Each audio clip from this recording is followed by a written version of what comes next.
విజయనగరం ఉగ్ర కుట్ర కేసులో కీలక నిందితుడు అరెస్ట్ అయ్యాడు. బీహార్ వాసి ఆరిఫ్ హుస్సేన్ ని అరెస్ట్ చేశారు ఎన్ఐఏ అధికారులు. దేశం విడిచి పారిపోతుండగా ఢిల్లీ ఎయిర్పోర్ట్ లో పట్టుకున్నారు. నిందితుడు ఆరిఫ్ హుస్సేన్ ని రేపు విశాఖ కోర్టులో హాజరుపరచనున్నారు. ఉగ్రదాడులు చేసేందుకు ఆరిఫ్ ఆయుధాలు సమకూర్చుతున్నట్లు ఎన్ఐఏ అధికారులు తెలిపారు. ఉగ్రవాదులు సిరాజు సమీర్ తో కలిసి పనిచేశాడు ఆరిఫ్ హుస్సేన్.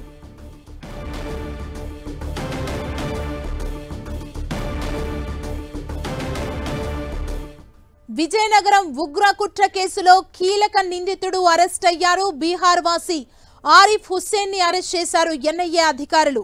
దేశం విడిచి పారిపోతుండగా ఢిల్లీ ఎయిర్పోర్ట్ లో పట్టుకున్నారు. నిందితుడు ఆరిఫ్ హుస్సేన్ ని రేపు విశాఖ కోర్టులో హాజరుపరచనున్నారు. ఉగ్రదాడులు చేసేందుకు ఆరిఫ్ ఆయుధాలు సమకూర్చుతున్నట్లు ఎన్ఐఏ అధికారులు తెలిపారు. ఉగ్రవాదులు సిరాజు సమీర్ తో కలిసి పనిచేశాడు ఆరిఫ్ హుస్సేన్.